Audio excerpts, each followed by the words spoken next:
नमस्ते दोस्तों।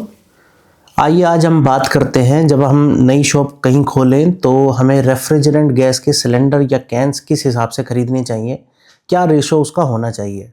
जब हम बात करते हैं सिलेंडर्स की, तो सिलेंडर में R32, R410, R22, R407C और R404, तो ये जो गैसेस हैं ये ज़्यादातर चलती हैं और इसमें भी जो सबसे ज़्यादा चलती है वो R32 है, क्योंकि सबसे ज़्यादा जो एसी है वो अब आजकल R32 में है, सारे ही लगभग इन्वर्टर एसी। तो अगर आप R32 खरीदें तो हम पकड़ के चलते हैं कि अगर कोई नई शॉप है और उसके अंदर किसी का बजट है 10 सिलेंडर में इन्वेस्टमेंट करने का, तो मेरे हिसाब से कम 10 सिलेंडर होने चाहिए हर किसी के पास। तो 10 सिलेंडर में क्या रेशो रहेगा वो देख लेते हैं। 10 सिलेंडर में आपके पास 5 सिलेंडर R32 के होने चाहिए, 3 सिलेंडर आपके पास R22 के होने चाहिए, या आप उसका सब्स्टिट्यूट भी ले सकते हैं जैसे R438A और R407C। तो आपको R22 या उसके सब्स्टिट्यूट जो है वो 3 सिलेंडर लेने हैं। अब 10 में से ये 8 सिलेंडर हो गए। अब 2 सिलेंडर जो है आपको किस हिसाब से लेने हैं, एक सिलेंडर लेना है आपको R410 का और एक सिलेंडर लेना है आपको R404 का, 404 भी लगती है। तो इस हिसाब से ये 10 सिलेंडर का रेशो बनेगा। अगर आप थोड़ा सा ज़्यादा और ख़रीदना चाहते हैं तो उसी हिसाब से आप डिवाइड कर लेना जैसा मैंने बताया है। इसका मेन कारण क्या है रेशो बनाने का, कि एक तो आपके जो पैसे हैं वो कहीं पे डंप ना हो, आपका जो स्टॉक है वो डेड स्टॉक ना हो, आपका पैसा ऐसी गैस में ना लगे जो कम बिकती है और आपने ज़्यादा ख़रीद ली।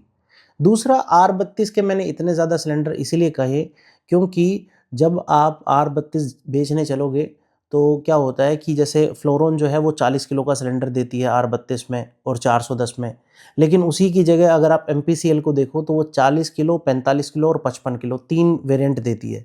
आपको ज़्यादा से ज़्यादा गैस खरीदनी है एक ही बार में जो एक सिलेंडर में आ जाए, तो उस हिसाब से देखें तो आपको 55 किलो वाला सिलेंडर खरीदना चाहिए। लेकिन अगर आप 45 किलो वाला भी खरीदते हैं तो वो ज़्यादा सही रहेगा, क्योंकि जो 45 किलो वाला सिलेंडर है या 40 किलो वाला सिलेंडर है वो सेम प्राइस है, उसका प्राइस है 6000 प्लस टैक्स, वो 7080 का पड़ता है टैक्स के साथ में। लेकिन फ्लोरोन में जाते हैं तो फ्लोरोन 40 किलो का ही सिलेंडर देता है, लेकिन वो देता है 7000 प्लस GST, तो वो लगभग पड़ता है 8100-8200 रुपये के आसपास। तो उसमें जो है जो क्वांटिटी है वो 40 किलो ही आती है, लेकिन उतने पैसे के अंदर आप 55 केजी वाला सिलेंडर ले सकते हैं MPCL में। या फिर आप देखें तो 55 किलो वाला ना भी लेकर 45 किलो पे जाएं MPCL में, तो वो सिलेंडर आपको सस्ता पड़ता है और आप उसको कभी भी जब आप एक्सचेंज करोगे तो आपको दुख नहीं होगा। क्योंकि जब आप 55 किलो वाले सिलेंडर को खरीदते हैं और आपको कहीं पे 55 किलो वाला सिलेंडर ना मिले तो आपको दुख होगा, क्योंकि आपने जो 7000 प्लस GST एक सिलेंडर में पैसे डाले हुए हैं, उस पैसे के बदले आप सस्ते वाले सिलेंडर खरीदोगे या एक्सचेंज करोगे तो आपको दुख होगा।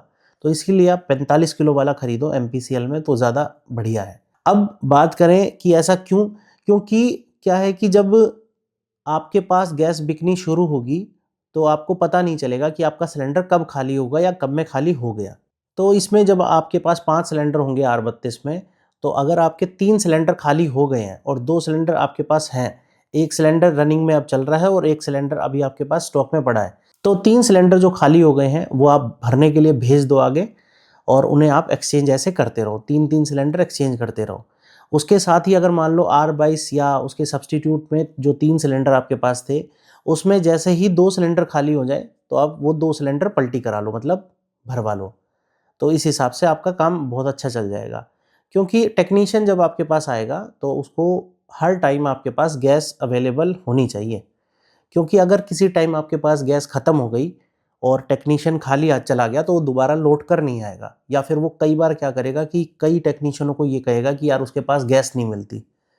तो सीज़न के अंदर हर टेक्नीशियन का जो टाइम है वो काफ़ी कीमती होता है, तो वो अपने 10 मिनट भी जो है ना आपके पास ख़राब नहीं करेगा।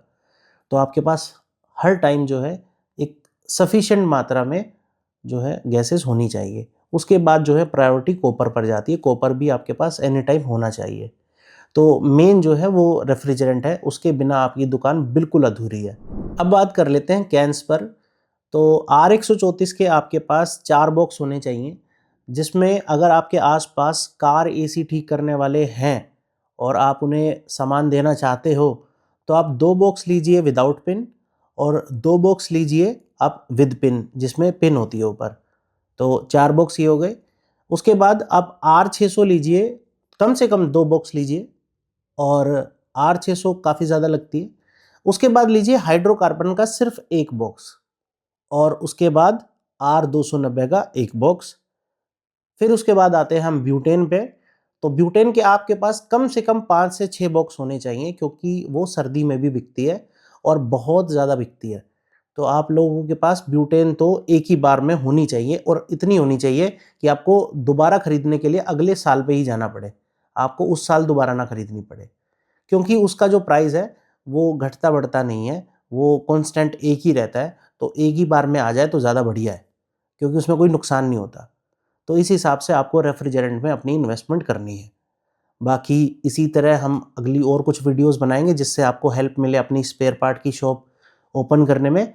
ये वीडियो आपको पसंद आई हो तो इसे लाइक कीजिएगा, कमेंट कीजिएगा और इसी तरह रेफ्रिजरेशन एयर कंडीशनर के स्पेयर पार्ट्स की टेक्निकल नॉलेज और मार्केट अपडेट्स के लिए इस चैनल को सब्सक्राइब कर लीजिए।